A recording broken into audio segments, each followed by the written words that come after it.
ओम शांति। आज 13 मई 2022 की शाकाहार मुरली। आज बाबा ने कहा, मीठे बच्चे, बाप ने रुद्र ज्ञान यज्ञ रचा है। तुम ब्राह्मण इस यज्ञ की संभाल करने वाले हो, इसलिए तुम्हें पवित्र जरूर रहना है। प्रश्न, अंत समय में बाप किन बच्चों को सहायता देते हैं? उत्तर, जो अच्छी रीति सर्विस करते हैं उन्हें अंत में जब बहुत आफतें आएंगी उस समय सहायता मिलेगी। जरूर जो बाप के मददगार बने, बाप उन्हें मदद करेंगे। दूसरा प्रश्न, वंडरफुल मुखड़ा कौन सा है? उसका यादगार किस रूप में है? उत्तर, शिव बाबा जिसे अपना मुखड़ा नहीं, वह जब इस मुखड़े का आधार लेते हैं तो ये हो जाता है वंडरफुल मुखड़ा। इसलिए तुम बच्चे सम्मुख मुखड़ा देखने के लिए आते हो। इसका यादगार रुंड माला में मुखड़ा दिखाते हैं। गीत है, कितना मीठा कितना प्यारा। ओम शांति। बेहद का बाप कहते हैं, मैं एक ही बार 5000 वर्ष बाद बच्चों का मुखड़ा देखता हूँ। बाप को अपना मुखड़ा तो है नहीं। शिव बाबा भी पुराने शरीर का लोन लेते हैं, तो तुम बाप दादा दोनों का मुखड़ा देखते हो। तब कहते हैं, बाप दादा का याद प्यार स्वीकार हो। अब रुंड माला बच्चों ने देखी है, उनमें मुखड़ा दिखलाते हैं। रुंड माला बनाई है तो शिव बाबा का भी ऐसे मुखड़ा देखेंगे। यह कोई को पता नहीं है कि शिव बाबा ही आकर शरीर का लोन लेते हैं। शिव बाबा इस ब्रह्मा मुख से बोलते हैं, तो यह उनका मुख हो गया ना। इस समय एक ही बार बाप आकर बच्चों का मुखड़ा देखते हैं। बच्चे जानते हैं शिव बाबा ने यह मुखड़ा किराए पर लोन लिया हुआ है। ऐसे बाप को अपना मकान किराए पर देने से कितना फायदा होता है। पहले पहले इनके कान सुनते हैं, भल फट से तुम सुनते हो, परंतु तो भी सबसे नजदीक इनके कान है। तुम्हारी आत्मा तो दूर बैठी है ना। आत्मा कान द्वारा सुनेंगी तो थोड़ा फर्क रहता है। तुम बच्चे यहाँ आते हो सम्मुख मुखड़ा देखने। यह है वंडरफुल मुखड़ा। शिवरात्रि मनाते हैं तो जरूर शिव बाबा जो निराकार है वो यहाँ आकर प्रवेश करते हैं, परंतु उनका अर्थ अन्य मनुष्यों सदृश नहीं है। स्वयं कहते हैं, मैं आकर इनमें प्रवेश करता हूँ और फिर बच्चों को ज्ञान सुनाता हूँ। और सभी आत्माओं का अपना अपना शरीर है, मेरा कोई शरीर नहीं है। शिव का हमेशा लिंग रूप दिखाएंगे। रुद्र यज्ञ जब रचते हैं तो मिट्टी के गोल गोल लिंग बनाते हैं। शालिग्राम छोटे छोटे बनाते हैं। शिवलिंग बड़ा बनाते हैं। वास्तव में छोटे बड़े है नहीं, सिर्फ दिखाने के लिए कि वो बाप है वो बच्चे हैं। पूजा भी दोनों को अलग अलग करते हैं। समझते भी हैं वो शिव है वो शालिग्राम है। ऐसे तो नहीं कहते सभी शिव ही शिव है, नहीं। शिवलिंग बड़ा बनाते हैं और शालिग्राम छोटे छोटे बनाते हैं।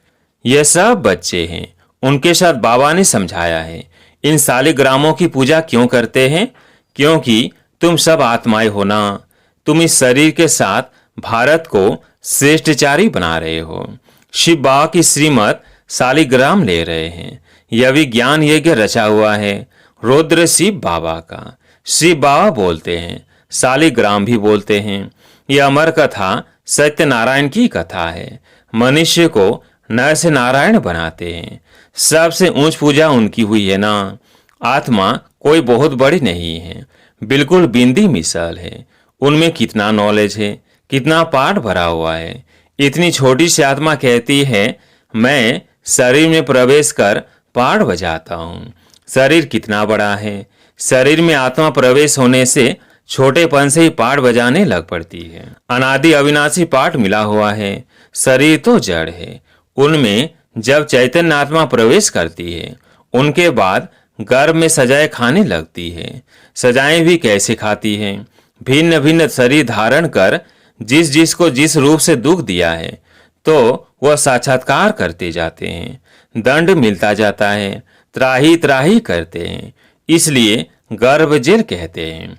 ड्रामा कैसे अच्छा बना हुआ है, कितना पाठ बजाते हैं। आत्मा अंजाम अर्थात वायदा करती है, मैं कभी पाप नहीं करूंगी। इतनी छोटी आत्मा को कितना अविनाशी पाठ मिला हुआ है। 84 जन्मों का पाठ बजाकर फिर रिपीट करते हैं। वंडर है ना। यह बाप बैठ समझाते हैं। बच्चे भी समझते हैं यह तो यथार्थ बात है। इतनी छोटी बिंदी में कितना पाठ है। आत्मा का बहुतों को साक्षात्कार होता है। गाते भी हैं आत्मा स्टार है जो इस भ्रिकुटी के बीच में रहती है। कितना पाठ बजाती है। इसको कहा जाता है कुदरत। तुम तो जानते हो हम आत्मा एक शरीर छोड़ दूसरा लेते हैं। कितना पाठ बजाते हैं। हमको बाबा आकर समझाते हैं। कितनी ऊंच नॉलेज है। दुनिया में कोई को यह नॉलेज नहीं है। यह भी तो मनुष्य था ना। इनमें अब बाप ने प्रवेश किया है। ऐसे नहीं कि गुरु गोसाई का चेला होगा, उससे रिद्धि सिद्धि सीखे हैं। कोई कोई समझते हैं गुरु का वरदान अथवा गुरु की शक्ति मिली हुई है। यह तो बातें ही न्यारी है। सम्मुख सुनने से तुमको बहुत मजा आता है। जानते हो हमको बाबा सम्मुख समझा रहे हैं। बाबा भी इतना छोटा है जितना हम आत्मा छोटी है। उनको कहा जाता है परम पिता परमात्मा। परम माना सुप्रीम। परे ते परे परम धाम में रहने वाले। परे ते परे तुम बच्चे भी रहते हो। बाप कितनी महीन बातें सुनाते हैं। शुरुआत में थोड़ी समझाते थे। दिन प्रतिदिन तुम बच्चों को कितनी गंभीर नॉलेज मिलती रहती है। कौन देते हैं? ऊंच से ऊंच भगवान। वो आकर कहते हैं बच्चे आत्मा कैसे आर्गस द्वारा बात करती है। कहते भी हैं वो भ्रिकुटी के बीच चमकती है, परंतु सिर्फ कहने मात्र कहते हैं। किसकी बुद्धि में नहीं आता है। किसको यह नॉलेज है नहीं जो समझावे। तुम्हारे में भी यह बातें बहुत कम समझते हैं। जो समझते हैं वो अच्छी रीति फिर धारण करते हैं और फिर धारण कराते हैं, अर्थात वर्णन करते हैं। परम पिता परमात्मा कहते हो तो पिता से जरूर वर्षा मिलना चाहिए ना। स्वर के मालिक होने चाहिए। उनको जरूर बांस से स्वर का वर्षा मिला होगा। कहाँ वर्षा दिया? क्या सतयुग में दिया? जरूर पास्ट के कर्म हैं। अभी तुम कर्मों की थ्योरी को समझते हो। तुमको बाबा ऐसे कर्म सिखलाते हैं जिससे तुम ऐसे बन सकते हो। जब तुम ब्रह्मामुख वंशावली बने हो तब शिव बाबा ब्रह्मामुख से तुमको यह नॉलेज सुनाते हैं। कितना रात दिन का फर्क है। कितना घोर अंधियारा हो गया है। कोई बाप को जानते नहीं जिससे रोशनी मिले। कहते हैं हम एक्टर्स पाठ बजाने आए हैं इस कर्म क्षेत्र पर, परंतु हम कौन हैं, हमारा बाबा कौन है, कुछ भी पता नहीं। सृष्टि चक्र कैसे फिरता है कुछ भी नहीं जानते। गाया भी हुआ है अहिलाएं कुब्जाएं गणिकाएं जो है उनको आकर पढ़ाते हैं। प्रदर्शनी में बहुत बड़े बड़े आदमी भी आते हैं, परंतु उनकी तकदीर में है नहीं। बाप है ही गरीब निवाज। 100 में से मुश्किल कोई एक साहूकार निकलेगा। 100 भी ऊंच पद पाने का पुरुषार्थ कोई बिरला ही करते हैं। तुम हो गरीब। माताओं के पास बहुत पैसे आदि थोड़ी रहते हैं। कन्याओं के पास कहाँ से आए? वह तो फिर भी हाफ पार्टनर है। कन्या को तो कुछ भी मिलता नहीं है। वह वहाँ चली जाती है, हाफ पार्टनर बनती है, वर्षा नहीं ले सकती है। बच्चे तो फूल मालिक होते हैं। तो ऐसी कन्याओं को ही पहले पहले बाप अपना बनाते हैं। एक तो पढ़ाई की ब्रह्मचारी लाइफ है, गरीब है, पवित्र है, इनकी पूजा होती है सारी इस समय की बातें। इस समय तुम्हारी एक्ट चलती है जो फिर पूजी जाती है। शिव जयंती बिगर कृष्ण जयंती हो ना सके। तुम जानते हो शिव जयंती फिर कृष्ण की, राम की जयंती। शिव जयंती से जगत अम्बा जगत पिता का भी जन्म होता है, तो जरूर जगत का ही वर्षा मिलेगा। सारे जगत का मालिक तुम बनते हो। जगत माता है जगत की मालिक। जगत अम्बा का बहुत मेला लगता है। ब्रह्मा को इतना नहीं पूजते हैं तो बाप माताओं को आगे रखते हैं। शिव शक्तियां माताओं को सबने ठोकरे मारी है, खास पतियों ने। यह तो पतियों का पति है। कन्याओं को समझाते हैं यह जगत अम्बा की बच्चियां मास्टर जगत अम्बा हुई ना। यह बच्चियां भी माँ जैसे कार्य कर रही है। मम्मा मिसल तुम भी त्रिकालदर्शी हो। मेल फीमेल दोनों हैं। प्रवृत्ति मार्ग है ना। मेजोरिटी माताओं की है। नाम भी इन्हों का वाला है, ब्रह्मा का इतना वाला नहीं है। सार सिद्ध ब्राह्मण ब्रह्मा को पूजते हैं। दो प्रकार के ब्राह्मण होते हैं, सार सिद्ध और पुष्करणी। शास्त्र सुनाने वाले अलग होते हैं। यह सब बातें बाप बैठ समझाते हैं। कैसे यह चक्र फिरता है, कैसे मैं आता हूँ। वायदा तो है ना कि मैं फिर से 5000 वर्ष के बाद ज्ञान सुनाऊंगा। गीत में भी है ना, जो पास्ट हो जाता है वह फिर भक्ति मार्ग में गाया जाता है। यह तो अनादि ड्रामा है, कभी शूट नहीं होता। इनका कोई आदि मध्य अंत नहीं है, चलता ही आता है। बाप आकर समझाते हैं यह ड्रामा कैसे चलता है। 84 जन्म तुमको ही भोगना पड़ता है। तुम ही ब्राह्मण, देवता, क्षत्रिय आदि वर्ण में आते हो। शिव बाबा और ब्राह्मण दोनों को गुम कर दिया है। ब्रह्मा द्वारा तुम ब्राह्मण बनते हो। ब्राह्मण ही यज्ञ संभालते हैं। पति तो यज्ञ की संभाल कर न सके। यज्ञ जब रचते हैं तो विकार में नहीं जाते, यात्रा पर भी विकार में नहीं जाते हैं। तुम हो रूहानी यात्रा पर, तो विकार में जा नहीं सकते हो, नहीं तो विघ्न पड़ जाएगा। तुम्हारी है रूहानी यात्रा। बाबा कहते हैं मैं आता हूँ तुम बच्चों को ले जाने। मच्छरों सदृश ले जाऊंगा, वहाँ हम आत्माएं रहती है। वह है परम धाम जहाँ आत्माएं निवास करती है। फिर हम आते हैं देवता, क्षत्रिय, वैश्य, शूद्र बनते हैं। अभी फिर ब्राह्मण बने हैं। जो ब्राह्मण बनेगा वही स्वर्ग में चलेगा। वहां भी झूलों में झूलते हैं ना, वहां तो तुम रतन जड़ी झूलों में झूलेंगे। श्री कृष्ण का झूला कितना अच्छा श्रृंगारते हैं, उनके साथ सबका प्यार है। गाते हैं ना, भजो राधे गोविंद, चलो वृंदावन। अभी तुम प्रैक्टिकल में वहां चलने के लिए तैयार हो रहे हो। जानते हो हमारी मनोकामनाएं पूरी होती है। अभी तुम ईश्वरीय पुरी में चलते हो। जानते हो बाबा सबको कैसे ले जाते हैं, मक्खन से बाल। बाप तुमको कोई भी तकलीफ नहीं देते हैं, कैसे सहज बादशाही देते हैं। बाप कहते हैं जहाँ चलना है उस अपनी कृष्णपुरी को याद करो। पहले पहले जरूर बाबा तुमको घर ले जाएगा, फिर वहां से भेज देंगे स्वर्ग में। अभी तुम कृष्णपुरी में जा रहे हो, वाया शांति धाम।